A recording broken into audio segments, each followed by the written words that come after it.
Bonjour, merci Agnès Martin-Lugan d'avoir accepté cette invitation de lire à Limoges. Vous êtes la présidente en plus cette année. Agnès Martin-Lugan, là vous publiez un livre, je vais le montrer d'ailleurs, La Datcha. On devine un peu une maison derrière, qui n'est peut-être pas forcément la Datcha, mais peut-être qu'elle y fait penser. Et puis une jeune femme devant, qui a l'air tranquille, jeune, souriante, et qui regarde quoi? Qu'est-ce qu'elle regarde? Elle regarde l'avenir. Je dirais que là, voilà, c'est le personnage d'Hermine, hein, le personnage principal de la Datcha, qu'on a souhaité incarner dans la couverture. C'est le moment où il commence à y avoir de l'élan, où elle peut-être qu'elle s'approche d'une forme de sécurité intérieure, mais rien n'est gagné avec Hermine. Tant mieux. Je vais dire les 4-5 premières lignes du prologue, hein, si vous voulez bien. J'étais exténué et frigorifié. Encore une nuit dehors. Je les comptais pourtant plus depuis 3 ans. À quoi m'attendais-je aussi? Que mes problèmes se régleraient d'un coup de baguette magique en changeant de région après avoir traversé la France en stop? J'avais voulu y croire, me raccrochant à une miette d'espoir, une poussière, une infinie particule qui me donnera envie de continuer à me battre, à vivre. Pourtant, j'étais loin d'être innocente et naïve. À 21 ans, je me sentais déjà vieille et abîmée. Tout est dit là. Oui. Tout est dit dans les quelques premières phrases. Oui. Donc quand vous avez écrit ce prologue, vous l'avez écrit... Au début. Au début. Oui, je l'ai écrit au début. Donc vous ne saviez pas... Vous saviez quand même une petite idée mais bien que sûr. cette jeune femme allait rencontrer un homme qui allait l'emmener dans un... J'avais la moitié du livre. J'avais la moitié du roman. Oui. J'avais la moitié du roman. Mais pas la deuxième moitié. Je n'avais pas la deuxième moitié, je n'avais pas la fin. C'est-à-dire que... mais une fois que je me sens assez, oui, en fusion, je répète beaucoup ce mot-là avec le personnage principal, il faut que j'y aille. Il y a un côté, il faut lâcher les chevaux. Et en même temps, j'ai vraiment appris que rien n'était écrit, rien n'était inscrit. Et que les réactions des personnages, ils ont leur vie propre. Enfin, pour moi, ils ont vraiment une existence qui leur est propre. Et ils peuvent me surprendre et ils peuvent me faire des cachotteries.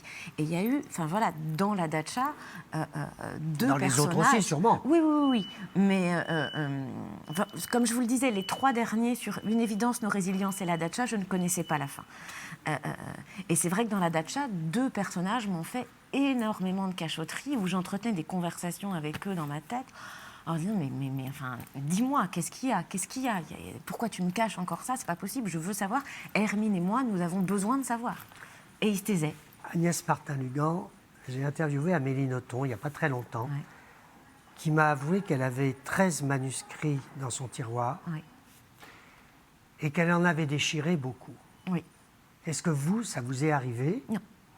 De déchirer, de dire non, là c'est pas bon, j'arrête. Ah oui, mettre effacé en cours d'écriture, oui, ça m'est arrivé. Repartir à zéro alors que ça faisait 3 mois que j'avais commencé à écrire, que j'avais 200 pages et me dire non, ça va pas. Vous les avez abandonnés ou vous les avez retravaillés? Ah non, je suis repartie. Ailleurs? Non, si vous voulez, avec les mêmes personnages, mais il y avait quelque chose qui ne prenait pas. Enfin, il y avait des choses qui m'échappaient encore, et du coup, je n'étais pas dans l'émotion que je cherchais, et du coup, mes personnages se mettaient à m'échapper encore plus que d'habitude. Donc, je voyais bien qu'il y avait quelque chose qui ne s'opérait pas. Donc, en gardant ce que j'avais en tête, quand même, l'histoire que j'avais envie de raconter, j'ai tout effacé. Je suis repartie à la première page. En revanche, je n'ai pas de manuscrit en stock. Jamais. Je n'ai pas d'histoire. Vous n'êtes pas en train d'écrire le prochain? Il y a des choses qui se passent dans ma tête. D'accord. Parce que j'ai dit au revoir à la Datcha, parce que j'ai coupé le cordon et que maintenant la Datcha vit sa vie auprès des lecteurs. En revanche, ça mouline. Dernière question, Agnès, puisque vous faites partie des auteurs qui ont le plus grand nombre de lecteurs, partie des 10 auteurs qui sont dans le palmarès des meilleures ventes avec Sylvain Tesson, Amélie Nothomb que j'ai cité. Est-ce qu'il y a une recette pour genre atelier d'écriture, par exemple? Est-ce qu'il y a une recette du succès de la littérature écrite par Martin-Lugan? Non, enfin pour moi, il n'y a pas de recette. Je reviens finalement à ce que je vous disais tout à l'heure. Pour moi, c'est un mélange de travail et de sincérité. Et je ne me dis pas, quand je commence un roman, qu'est-ce qu'il faut que je mette dedans pour que ça plaise. D'accord. Non, en fait, vraiment, et c'est là où j'insiste sur la sincérité, et c'est pour ça que je disais que je n'écris pas pour les lecteurs, en tout cas ce qu'ils me demandent, j'écris l'histoire que je porte en moi. C'est-à-dire que je préfère prendre le risque que la rencontre ne s'opère pas, ou qu'ils se disent mais elle a sorti d'où cette histoire, on ne s'y retrouve pas, mais ça aura été fait avec sincérité, parce que je pense que si je me force à écrire une histoire en laquelle je ne crois pas, mais sous prétexte que ça cocherait des cases d'une recette quelconque pour écrire un best-seller, mais je pense que les lecteurs s'y retrouveraient pas et qu'ils ne traverseraient pas les émotions qu'ils souhaitent traverser lorsqu'ils lisent mes romans. Je souhaite remontrer à la caméra la couverture de votre livre, et ce que je ne fais jamais, je vais lire le 4e de couverture. C'est vous qui l'avez écrit. Oui.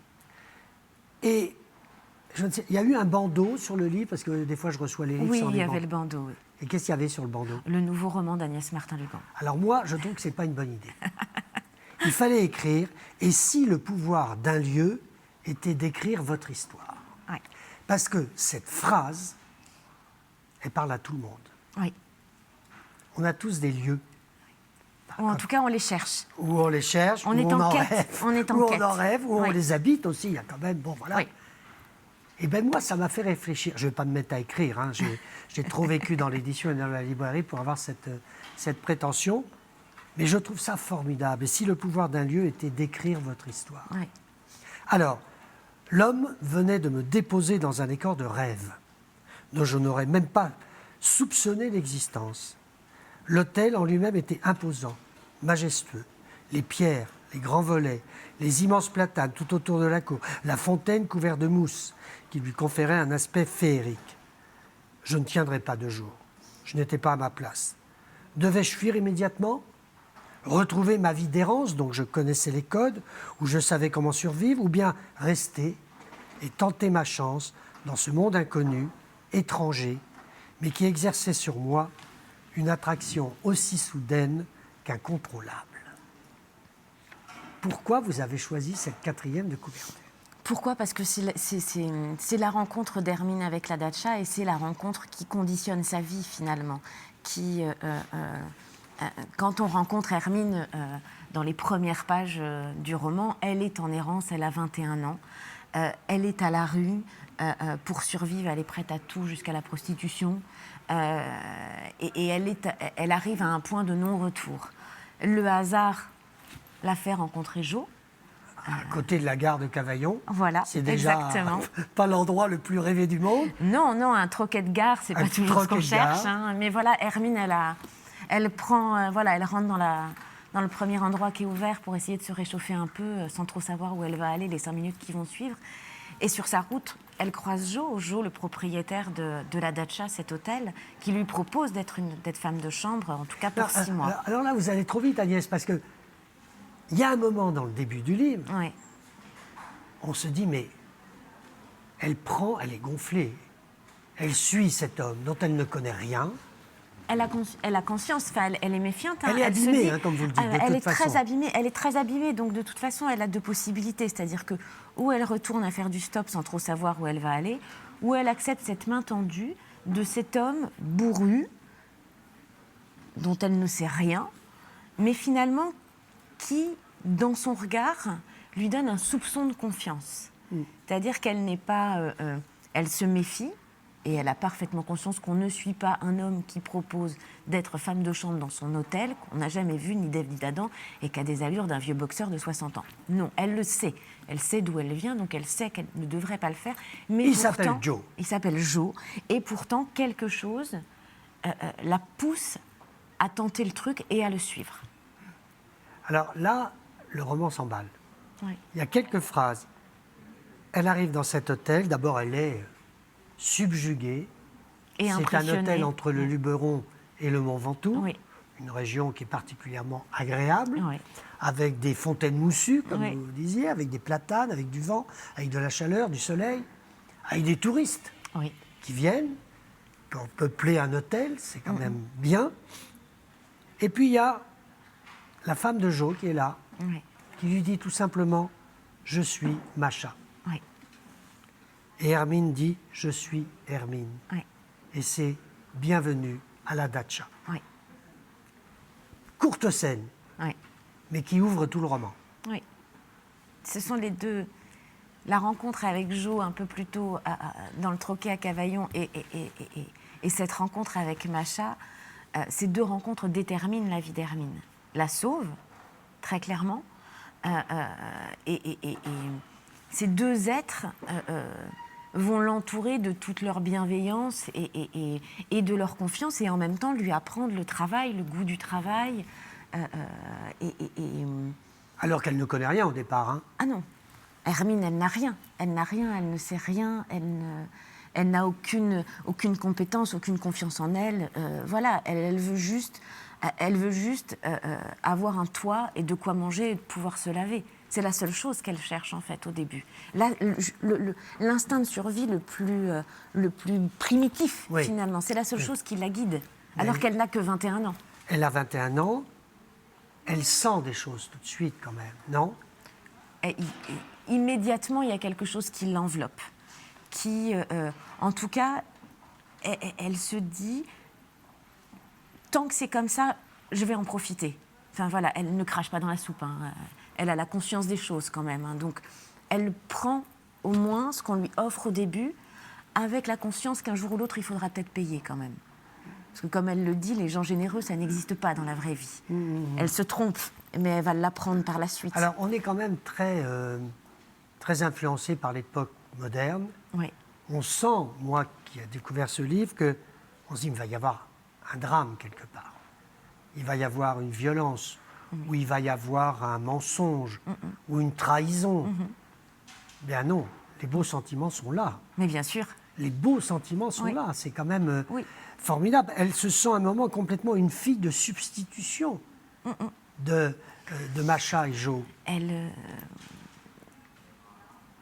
Ils ouvrent tellement leurs portes et elle, en même temps, elle est acceptée, elle est respectée.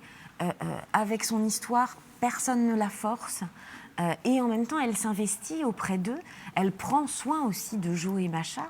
Et la vie fait que elle y reste et que elle découvre, comme elle dit, c'est Jo et Macha qui lui ont fait découvrir l'amour. C'est pas rien. Et même surtout, Agnès Martin-Lugan, le respect, la valorisation. Parce que 6 mois après son arrivée, elle arrive abîmée, cassée. D'ailleurs, Jo ne lui demande absolument pas ce qu'elle a fait et d'où elle vient. Non. Et 6 mois après, elle est respectée et probablement aimée. Oui, elle le sent, mais c'est parce que elle s'est mise au travail, elle a aimé ça.